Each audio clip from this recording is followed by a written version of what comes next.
सभी बेरोज़गार साथियों को नमस्कार, राम राम।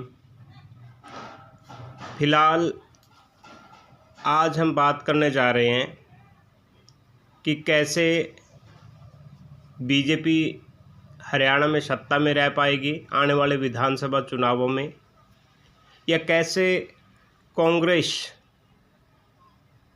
सत्ता में आ पाएगी आने वाले चुनावों में। दोनों ही पार्टियों के लिए यूथ को अपने साथ अपनी ओर अट्रैक्ट कर लेना बहुत ही महत्वपूर्ण पॉइंट रहेगा। जो यूथ फिलहाल लोकसभा चुनाव से पहले तक, सीईटी पॉलिसी आने से पहले तक भाजपा की पॉलिसीज से गदगद था, खुश था, 2000 जो पहले वाला इनका प्लान था, ठीक है, कि दूसरे प्लान में कुछ खास ये नहीं कर पाए और अपनी जो पहुंच थी युवाओं तक वो धीरे धीरे इन्होंने खो दी है। अगर मैं बात करूं कि what was the best about Haryana BJP government, सबसे बढ़िया पॉइंट क्या थे उनके, मैं अपने खुद के एक्सपीरियंस पे बता रहा हूँ। नंबर 1 पॉइंट था उनका सबसे बढ़िया, वो था सीएम विंडो। सीएम विंडो ने सिस्टम को हिला दिया। सीएम विंडो ने अफसरशाही को काम करना सिखाया। अफसरशाही ने काम भी किया, आम पब्लिक की बातें सुनी गई। कहते हैं ना, लोगों का लोकतंत्र लोगों के लिए, वो बात चल पड़ी थी। लेकिन ये कब तक चली? सिर्फ पहले प्लान में चली। दूसरे प्लान में तो खुद बीजेपी वाले ही कहने लगे। अभी रिसेंटली माननीय मुख्यमंत्री नायब सैनी जी का भी विचार था कि सीएम विंडो लोग अपने पर्सनल बेनिफिट्स के लिए लगाने लगे, तो अब हम दरकिनार करते हैं, इतना सोचते नहीं हैं। हाल फिलहाल मैंने भी कुछ सीएम विंडोज़ लगाई, तो उनका भी जो रिस्पॉन्स मिला, पहले कैंडिडेट्स को बुलाया जाता था, उनकी हामी ली जाती थी कि क्या आप संतुष्ट हैं। अब फ़ोन पे वेरिफिकेशन करके खुद से ही कह देते हैं कि हाँ कैंडिडेट सेटिस्फाइड है, जो कि बिग फेल्योर रहा। बहुत अच्छी पॉलिसी थी यूथ होने के लिए, एजुकेटेड होने के नाते मुझे ये काफ़ी अच्छी पॉलिसीज़ लगी, जिसमें बहुत सी समस्याओं का समाधान भी हुआ। उनके सीएम विंडो पोर्टल पर भी लाखों की समस्याओं का रेजोल्यूशन सॉल्यूशन वो देते हैं।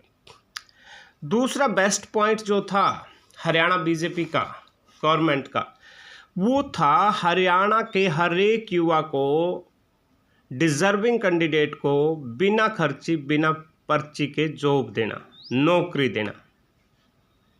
थी ना हवा पहले, चाहे बेशक उन्होंने ज़्यादा वैकेंसीज ग्रुप डी की ही रखी थी पिछले प्लान्स में, लेकिन अब देखिए आप, बिना खर्ची बिना पर्ची की बात तो बहुत अच्छी है, बट कितनी नौकरियां दी? पिछले 4 साल से जब से सीईटी पॉलिसी बनी है, यूथ में हाहाकार है। और अब ये माननीय हाईकोर्ट का डिसीजंस आ गया, जो लगे हैं कुछ साथी इस प्लान में, उनकी जॉब को भी दिक्कत है।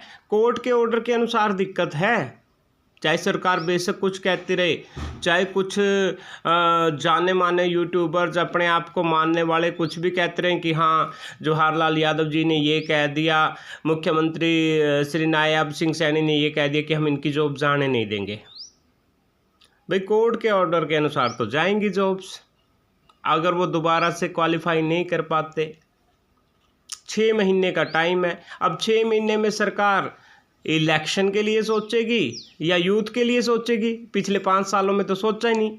ये तो बीजेपी की सबसे बड़ी कमज़ोरी है कि ये बेचारी जब से आई है सरकार, चाहे सेंटर में है चाहे स्टेट्स में है, इलेक्शनों में ही बिजी रही है।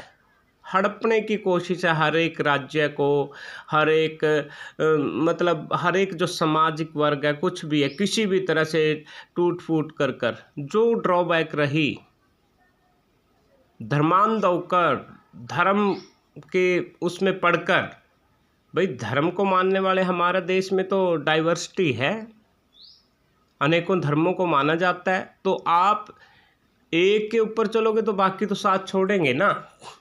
और जिसके ऊपर चल रहे हो वो इतना डेडिकेटेड नहीं है कि सभी आपके साथ रह जाएं।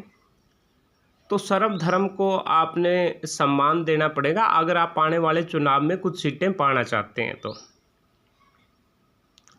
अगर यूथ को कांग्रेस ये गारंटी दे दे कि जो अच्छी पॉलिसीज थी बीजेपी की, कौन सी थी? बिना खर्ची बिना पर्ची नौकरी, सीएम विंडो, आम पब्लिक की बात सुनी जाएगी, ऐसे किसी को हाथ पकड़ के आप नौकरी नहीं लगा दोगे तो कोई भी अब तो डिफीट नहीं कर सकता हरियाणा में कांग्रेस को। किसान उनके साथ है, कर्मचारी वर्ग उनके साथ है। क्यों है कर्मचारी वर्ग? ओपीएस की बात वही कर रहे हैं। जो मान सम्मान मिलना था कर्मचारी को, वो ओपीएस बीजेपी कुछ कर ही नहीं पा रही उसके बारे में। HKRNL एम्प्लॉयज़ को अगर जॉब सिक्योरिटी दे दे बीजेपी, जो हरियाणा कौशल में लगे हुए हैं उनको जॉब सिक्योरिटी दे दे, उनको प्रॉपर सैलरी इंक्रीमेंट दे दे, या फिर कांग्रेस घोषणा कर दे कि हाँ जो हो गया जितना हो गया इनको कोई दिक्कत नहीं आएगी, they will be secure in future. 1,10,000 लगे हुए हैं हरियाणा कौशल में भी, कम वोट बैंक थोड़ी होगा उनका। उनको समय पर सैलरी मिल जाए, उनको नज़दीक स्टेशन मिल जाए, जितनी भी सैलरी आपने दी हुई है उनको, तो क्यों नहीं वो आपके साथ रहेंगे। अब रेगुलर जॉब की तो वो उम्मीद छोड़ चुके हैं, रेगुलर जॉब की उम्मीद छोड़ चुके हैं। पहले ही बहुत सारे युवा तो उसमें 80% तो बेचारे ओवरेज होने वाले थे जो अभी हाल फिलहाल में कौशल में लगे हुए हैं। अगर बीजेपी किसी भी धरना प्रदर्शन करने वाले की, आंदोलनकारी की थोड़ी भी बात कभी सुन लेती, चाहे उसमें किसान हैं, चाहे उसमें कॉन्ट्रैक्चुअल एम्प्लॉयज़ हैं, कभी किसी की सुनी बात? नहीं सुनी ना। अगर सुन लेते तो लगता कि हमारी बातें भी सुनी जा रही हैं। वो 10 बातें लेके आते हैं, कोई 2, 3, 5 कुछ तो मानिए। इसीलिए तो तानाशाह का नाम जुड़ गया आपके साथ। और वोट की चोट तो फिर देगी पब्लिक, चाहे कुछ जातिगत आंकड़ों के बहकावे में आकर दे, चाहे कुछ पढ़े लिखे युवा लोकतंत्र की इम्पोर्टेंस को समझ कर दें, चाहे कोई 5 किलो अनाज के लिए दे। ठीक है, फैमिली आईडी का तो प्रोजेक्ट जो था पूरी तरह फेल हो गया। बहुत परेशान किया आम पब्लिक को इसने, बहुत परेशान किया। और कितने सारे लूप होल्स हैं इसमें। तो बोलने को तो बहुत कुछ है। मैं बस यही रिक्वेस्ट करूंगा कि आज भी अगर हरियाणा बीजेपी सरकार समय रहते जो परमानेंट वैकेंसीज उन्होंने अनाउंस की हुई हैं, वो इस बहकावे में या इस झांसे में युवा को ना लेके आए कि हम जब नेक्स्ट टाइम आएंगे तो हम तब कर देंगे आपकी परमानेंट अपॉइंटमेंट। अगर आप तुरंत प्रभाव से जो डिज़र्विंग कैंडिडेट है, जो वेट कर रहे हैं, 1 साल से ज़्यादा समय तो ये हो गया, और 2021 में आप पॉलिसी लेके आए थे, लगभग 4 साल उनको हो गए वेट करते हुए कि जॉब मिलेगी जॉब मिलेगी। अगर आप ये काम कर देते हैं तो मेरा पर्सनल मानना है, मैं कौन हूँ? मैं एक आम पब्लिक, मैं पूरा हरियाणा कौशल अध्यापक एसोसिएशन का वाइस प्रेसिडेंट बोल रहा हूँ। अगर ये समाधान हो जाते हैं तो डेफिनेटली यूथ आपके साथ है, यूथ आपके साथ है तो उनकी फैमिलीज आपके साथ हैं, और यूथ की फैमिली में ही किसान आते हैं, यूथ की फैमिली में ही मज़दूर आते हैं, यूथ की फैमिली में ही कर्मचारी भी आते हैं। तो आशा करते हैं सरकार बहुत जल्द ट्रैक पर आएगी, और जो भर्तियां फंसी पड़ी हैं, जो वो बार बार बहाने बना रहे थे कि माननीय कोर्ट में है, माननीय कोर्ट में है, नौकरी रोको गैंग है, जो भी है उन्होंने रोका हुआ है। अब तो गेंद आपके पाले में है, डिसीजन आ चुका है।